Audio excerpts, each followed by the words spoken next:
Yeah. Okay, so this is my first time in front of the camera. I've usually been recording, so I'm Stefan Nikolic. People in Serbia know me as Nikac, so from now on, Nikac. Nice to meet you all. This is Anthony Walker, Yep.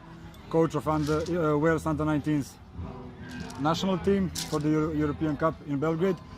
That's how you've been presented to me, but at the middle of this tour, I spoke to Steve, so there is much more about you as a player. Yeah. So can you tell me something before I ask you some questions? About me as a player? Yeah, about your career. Okay, so how did you start to play? So I played as a child, as 9 years of age. Yeah. And I played a lot of teams. When I was 15, I got picked up by St Helens, and I was with St Helens until I was 22. I made my debut at 20 years of age. For the St Helens first team, yes. Super League and all, yeah. Amazing. And I got, I had a lot of injuries, and I'm in a I've heard about your latest injuries. in my semi-final of the Super League, of the playoffs, so the game before the grand final, I snapped my knee and missed out in the grand final. I never recovered as a St Helens player. Yeah. And when I would come back fit, I signed for Wakefield. I played for Wakefield for 18 months and then left Wakefield last year, signing for another Super League club for this season. But I had 6 months to play with, so I played for a team that means a lot to me in Rochdale. Elliot plays for Rochdale now. Yes. I'm now one of the assistant coaches at Rochdale. I went to Rochdale because when I was at St Helens, I was on loan at Rochdale, and it's a great family club, and it's the right people are in it for the right reasons. That's what rugby league is all about. Yes, I think so. That's how it started in Serbia, and I think it goes on. Yeah, everywhere. So obviously I played for them, and obviously I got an injury. I got knocked out. When I went to the hospital with my knockout, they found out I had a bleed on my brain. Yeah. So at this time I was in the Wales squad for the 2017 World Cup. The doctors at Wales made me get a scan. My bleed had gone, which was great, but they found a blood clot on my brain that I'd been born with, and it meant I should never have played rugby league in my life. Yeah. And this was the day before I flew to Australia for the World Cup. So it's been a hard 12 months or 10 months for me, but it's probably the best thing that's ever happened to me, with the sense of I've had an operation. Yeah. On recovery now, where I possibly could play again in 12 months. Amazing. But you discovered your coaching career, which yes, I I think discovered amazing. my coaching career. I found myself when I was coaching I was playing for Dorchel. Then a bunch of players left the club. We weren't satisfied, and not to bother you now, but I was a coach of that club, coaching some juniors also. I progressed so much as a player also when doing the coaching. Do you think that also? Yeah, like I'm really picky on the stuff that I was rubbish at as a player. Yeah. So there's certain things that coaches used to tell me to do, and I didn't realise how important it was until I become a coach. Yeah. And I look at the game in a different way. I look at the game as a coach. I don't support any rugby team.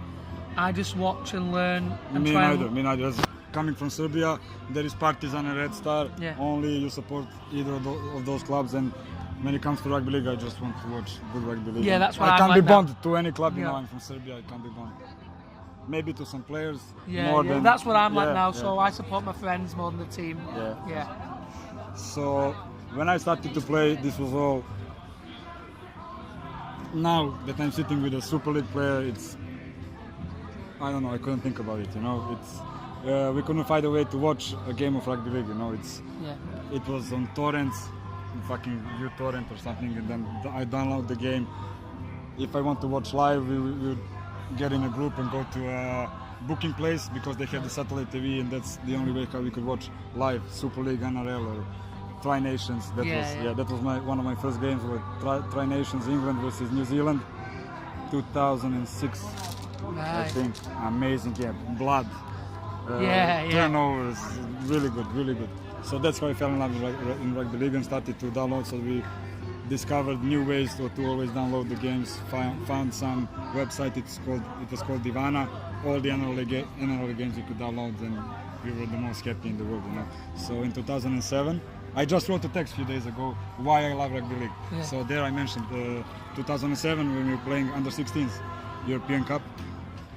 Teams would come in NRL jerseys, Broncos, Roosters, Super League jerseys. We were like, whoa, what the fuck? Just seeing the jerseys, you know. Yeah, yeah. And now I'm sitting with the Super League player. It's really, really amazing. So it was a dream, World Cup and everything. It was so far away. Did you feel like that as a kid also? I was a swimmer. Yeah. So I was a better swimmer than I ever was rugby player. But when I become 14, swimming told me not to play rugby because I was that good at swimming. Yeah. You tell any 14-year-old kid in the world not to do something they want to do, they're gonna do it. Yeah. Exactly. Yeah. So when I was about 15, maybe nearly 16, I made the decision to concentrate on rugby more than swimming. I was never the best player at 15, 16, 17. I was picked up by St Helens, but there was a lot of players better than me. Yeah. So at 18, when players went first team and we were training with the first team, I was sent to university and got my education, but I always concentrated on playing rugby at the same time. And fortunate, when I was 19, I got put in the first team, and I overstepped those players who were in the first team before me because I was hungry for it. If I was to relive my youth now and relive my rugby league career now, I would do a lot more away from the field. I was always one of the first to training, but one of the first to leave. I never did any extras, and now as a 26-year-old man who's had that opportunity took away from him because of his head, I wish I did more when I was playing. When you look back at it. Yeah. Me also. So when I started to play, I never realized that it's going to become really a bit more serious. So when you mentioned you weren't one of the best in that, in 2008, under 18s European Cup, Chucky, our hardman teammate, he's the best, you know. He didn't get picked for the team. We were going to Prague, he didn't get picked, and now he's playing in Elite 1 France, one of the best players in Serbia, just at hard work and you know. So never give up. I was fortunate in 2015. I played against Serbia for Wales national team in Wales. That was a good game. It was a tough game. It was a World Cup qualifier, actually. Yes. So was it 2016 then? 2016. Yeah. It is. So I played in that, and that was a tough game. Very, very good coming out of their own half. Very good yardage, very strong runners, very strong tacklers. But inside the positions 20 now. Yeah, inside the position 20, they just tried to do the same thing. And we had some really good individuals such as Regan Grace. Regan Grace was. I watched the game. And he had never been. Who is this? You know. He'd only been playing rugby league for 6 months then, and he wasn't in St Helens' first team, but he had certain things that was really good. And Phil Joseph and Craig Kopchak, who are established Super League players, who did really well in that game as well. Right after that, I saw a highlight, Regan Grace going the length of the field. This guy played against us, I can't believe it. Yeah. So I was admiring those players, and now Terry Campisi, I got to meet him. I got to meet Anthony Minicello, my favorite players. You know, I couldn't watch them on TV, and now you meet them. Yeah, amazing thing. Okay, so let's go now. Let's say more official.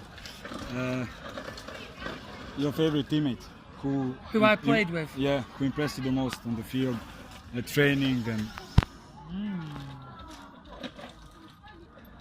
My best friend I never played with professionally.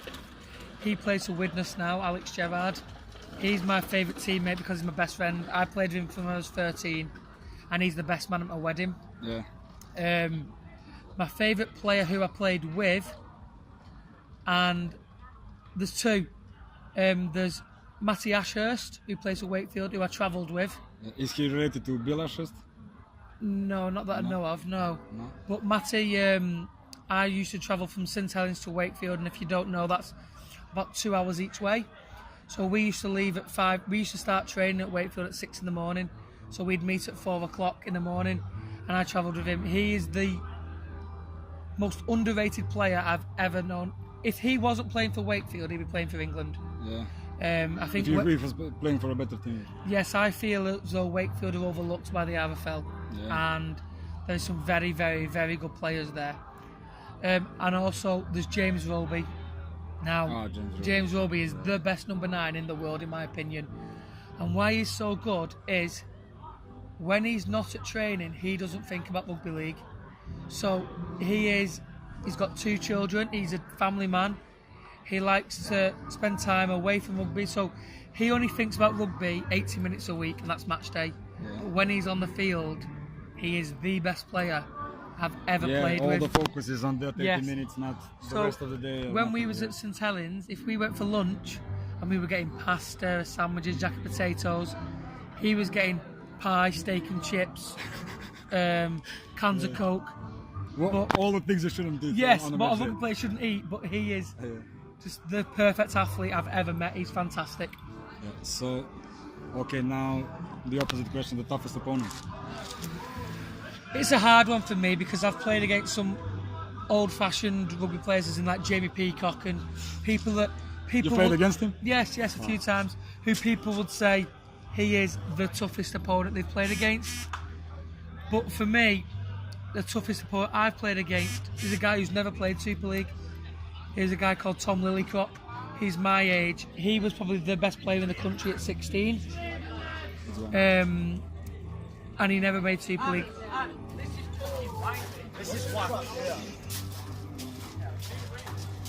Did you get the beers? No. They're on the table. Fuck. Can we go over there? And get on the bike. Right, if you can get one, and take a bottle and take it back. Yes, for the next, until the presentations are done. I told you this. Where's the bottle? So go and buy one from there. The 4-1. It's do you know Mark with the long hair and t-shirt with no sleeves? He's in this row of tables. He's got 4 beers. Yeah. In this row. Look. Okay, 3 minutes to the presentation. So. 3 minutes, boys. Should you tell them Go tell them. We have to come back. Grab a quick beer. Yeah, so the toughest player was a guy called Tom Lillicrop. Me and Tom had a lot of battles as 17, 18, 19, 20-year-olds. Nemesis. Yes, we were good friends off the field, but he's the toughest I played against as a player who I can relate to because he was my age group. Super League, there's the obvious. I played in my very first Good Friday derby against Saints versus Wigan at Wigan, and that was a tough game. And Sean O'Loughlin and Micky McIlorum, they knocked 7 bells of shit out of me. I was a 19-year-old guy packing down at loose forward in a scrum. Sean O'Loughlin was playing loose forward for Wigan. There's a bit of a difference. And there was position, but yeah. And there was Micky McIlorum playing 9. So I packed down the front of the scrum, and Micky McIlorum never packed his hands. He kept his hands down. I was 19 years of age, very naive. And as the scrum broke, he just chucked an uppercut straight in my face and broke my nose. Tackle 1 of the game. First scrum of the game, about 5 minutes in. Yeah. And he's a tough player, but I respect them. I respect Ben Flower, who I played with for Wales, and obviously did the silly thing in the grand final. But he's a tough player as well. Yeah, obviously. Yes, yeah.